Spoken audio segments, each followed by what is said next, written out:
جو لوگ صاحب نصاب شرعی ہیں، یعنی جن کے پاس حوائج ضروریہ سے بچا کر 52 تولے سونا چاندی وغیرہ ہے، ان پر قربانی واجب ہے۔ امام ابو حنیفہ رحمۃ اللہ فرماتے ہیں کہ مقیم مالدار پر قربانی واجب ہے، اور امام مالک رحمۃ اللہ کے نزدیک مقیم و مسافر دونوں پر واجب ہے، مگر وہ حاجی مسافر مجتمع ہے جو مینا میں موجود ہو، کیونکہ اس پر قربانی واجب نہیں ہے۔ حضرت امام شافعی رحمۃ اللہ اس کے مسنون ہونے کے قائل ہیں۔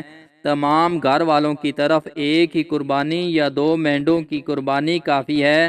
نبی کریم صلی اللہ علیہ وآلہ وسلم عام طور پر ایسا ہی کیا کرتے تھے، البتہ حجۃ الوداع میں تمام بیویوں کی طرف سے علیحدہ علیحدہ قربانی فرمائی ہے۔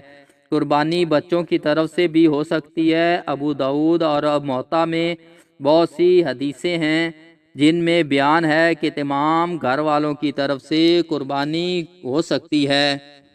قربانی کے معنی ہیں تقرب الہی حاصل کرنے کی کوشش و سعی کرنا، اور اصطلاح شرع میں قربانی عبادت کی نیت سے خاص وقت میں حیوانوں کے ذبح کرنے کو کہتے ہیں، اور اس کی شرطیں یہ ہیں: قربانی کرنے والا مسلمان عورت یا مرد مقیم ہو، سفر میں نہ ہو، اور اتنا مالدار ہو کہ زکوٰۃ اور صدقہ فطر کرتا ہو۔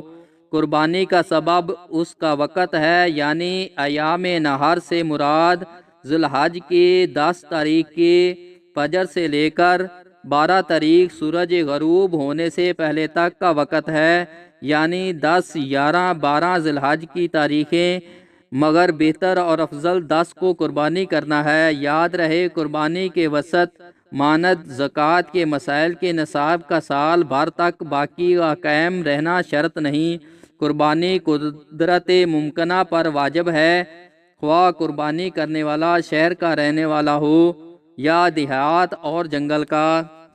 قربانی کرنے میں یہ نیت ہونی چاہیے کہ میں خدا کے حکم کی تعمیل کرتا ہوں، دنیا میں خدا کی محبت اور قرب حاصل کروں گا، اور آخرت میں مجھ کو اس کا ثواب ملے گا۔ بہتر یہ ہے کہ قربانی اپنے ہاتھوں سے کی جائے۔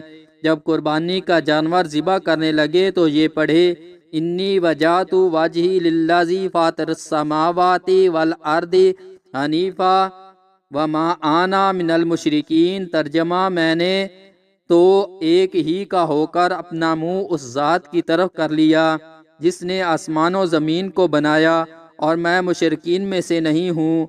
یہ پڑھ کر بسم اللہ اللہ اکبر کہہ کر گلے کے پاس سے ذبح کر دے۔